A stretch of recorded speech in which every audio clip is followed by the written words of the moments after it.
Hello friends, मैं हूं मनीष गुप्ता और मैं आपको पढ़ा रहा हूं क्लास 11th के मैथमेटिक्स का एक चैप्टर और चैप्टर का नाम है सेट्स। ये चैप्टर मैं आपको एनसीईआरटी बुक से पढ़ा रहा हूं और आज इस चैप्टर पर मेरा 25th लेक्चर है। आज हम Venn diagram for A complement intersection B complement के लिए बनाएंगे। मेरी रिक्वेस्ट है कि इस लेक्चर को देखने से पहले आप मेरे लेक्चर नंबर 17 को जरूर देखें और उसके बाद आप इस लेक्चर को देखें। ऐसा करने से आपको वेन डायग्राम का कंसेप्ट बहुत अच्छे से समझ में आएगा और आप इस लेक्चर को भी बहुत आसानी से और बहुत अच्छे तरीके से समझ पाएंगे। अगर आप इस चैप्टर को भी बहुत अच्छे से करना चाहते हैं तो आप मेरे सभी लेक्चर्स को सीक्वेंस में देखिए। मेरे सभी लेक्चर्स का लिंक आपको डिस्क्रिप्शन में मिल जाएगा। आप उसे क्लिक करके आप मेरे सारे लेक्चर्स को आसानी से देख सकते हैं। चलिए स्टार्ट करते हैं। चलिए अब हम बनाएंगे Venn diagram for A complement intersection B complement के लिए। तो सबसे पहले मैं एक काम करता हूँ, मैं एक यूनिवर्सल सेट लेट कर लेता हूँ। मान लीजिए कि मेरे यूनिवर्सल सेट में एलिमेंट है 1 2 3 4 5 6 7 8 9 एंड 10 और एक मेरे पास सेट है ए जिसके अंदर एलिमेंट है 2 3 5 6 एंड 7 और एक सेट है मेरे पास बी जिसके अंदर एलिमेंट है 1 3 4 5 8। तो वेन डायग्राम बनाने से पहले हमें ये पता करना है कि जो सेट ए और जो सेट बी हैं वो किस तरह के सेट हैं, यानी उनमें रिलेशन क्या है। अब देखिए, रिलेशन जो दो सेट के बीच में हो सकता है वो हो सकता है कि या तो दोनों सेट हमारे डिसजॉइंट सेट होंगे, डिसजॉइंट सेट्स होंगे, या दोनों जो सेट हैं वो नॉट डिसजॉइंट सेट होंगे, या फिर जो सेट ए है वो सेट बी का सबसेट होगा, या फिर जो सेट बी है वो सेट ए का सबसेट होगा। तो देखते हैं कि इनमें से कौन सा वाला रिलेशन ए और बी में एग्जिस्ट करता है। तो हम देख रहे हैं कि सेट ए के सारे एलिमेंट सेट बी के अंदर नहीं है, यानी सेट ए सेट बी का सबसेट नहीं है। और हम ये भी देख रहे हैं कि सेट बी के सारे एलिमेंट सेट ए के अंदर नहीं है, यानी सेट बी सबसेट नहीं है सेट ए का, यानी ये दोनों कंडीशन तो है नहीं। अब या तो दोनों सेट डिसजॉइंट सेट हैं या फिर दोनों सेट नॉट डिसजॉइंट सेट है। दो सेट डिसजॉइंट सेट कहलाते हैं अगर उनका कोई भी कॉमन एलिमेंट ना हो, लेकिन हम देख रहे हैं कि इनमें एलिमेंट 3 और एलिमेंट 5 कॉमन है। तो इसका मतलब ये कि दोनों सेट डिसजॉइंट तो है नहीं, यानी ये नॉट डिसजॉइंट सेट है। नॉट डिसजॉइंट सेट के लिए हम बनाएंगे पहले एक basic skeleton for Venn diagram. इसके लिए हम बनाते हैं, सबसे पहले एक रेक्टेंगल बनाते हैं। ठीक है, ये रहा मेरा रेक्टेंगल। और क्योंकि दोनों सेट मेरे नॉट डिसजॉइंट सेट हैं तो मैं उनके लिए सर्कल कुछ इस तरीके से बनाऊंगा।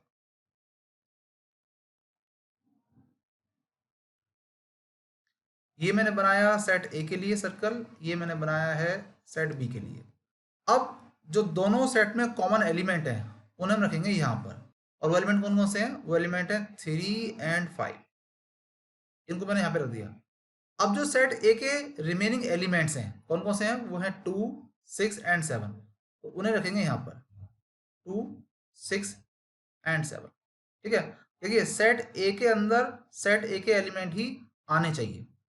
अब सेट बी की जो रिमेनिंग एलिमेंट है वो कौन कौन से हैं? वो है 1 4 एंड 8, तो उनको रखेंगे यहाँ पर 1 4 एंड 8, और इसे हम कहते हैं यूनिवर्सल सेट। तो अब हम देखते हैं कि कौन से ऐसे एलिमेंट हैं यूनिवर्सल सेट के जिन्हें अभी तक नहीं लिखा गया है।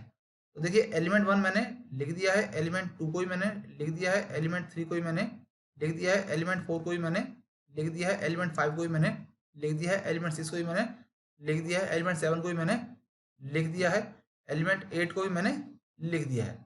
अब मेरा एलिमेंट रह गया है 9 और रह गया है 10, तो उनको मैंने यहाँ पर लिख दिया।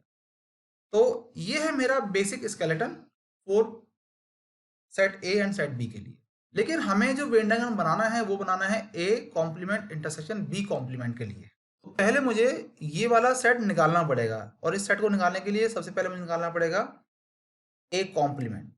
अब ए कॉम्प्लीमेंट का मतलब आप जानते ही हैं कि मुझे यूनिवर्सल सेट में से माइनस करना पड़ेगा सेट ए। तो इसका मतलब क्या है, इसका मतलब होता है कि मुझे यूनिवर्सल सेट के सारे एलिमेंट लिखने हैं, लेकिन जो सेट ए के साथ कॉमन है उनको मुझे नहीं लिखना है। तो देखिए 1 तो आ सकता है क्योंकि 1 ए में नहीं है, 2 नहीं आएगा क्योंकि 2 ऑलरेडी ए में है, 3 नहीं आएगा क्योंकि वो भी ए में है, 4 आ सकता है तो यहाँ लिखिए 4, 5 सेट ए के अंदर है तो यहाँ पर 5 नहीं आएगा, एलिमेंट 6 भी नहीं आएगा, एलिमेंट 7 भी नहीं आएगा क्योंकि 6 और 7 ऑलरेडी ए में है। तो यहाँ पर आएंगे हमारे एलिमेंट 8 और एलिमेंट 9 और एलिमेंट 10। अब हम निकालें बी कॉम्प्लीमेंट। तो बी कॉम्प्लीमेंट मतलब कि यूनिवर्सल सेट में से हमें सेट बी के एलिमेंट माइनस करने हैं।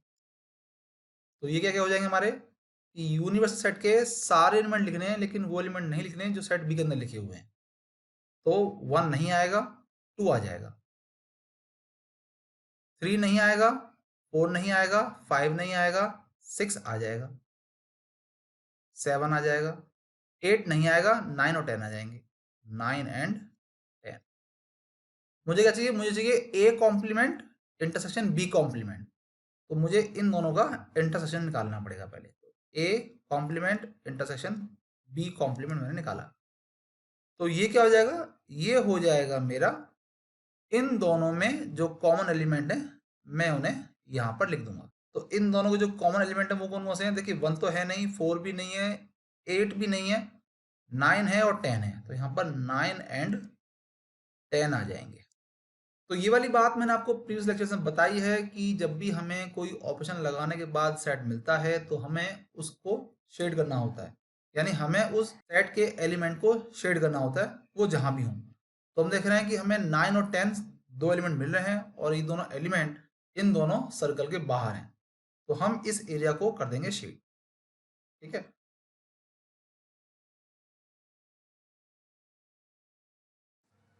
मैं इसको जल्दी जल्दी शेड कर देता हूं। तो बहुत ही सावधानी के साथ आप इसे शेड करिए। ठीक है, सर्कल के अंदर हमें शेड नहीं करना है, ना रेक्टेंगल के बाहर हमें शेड करना है।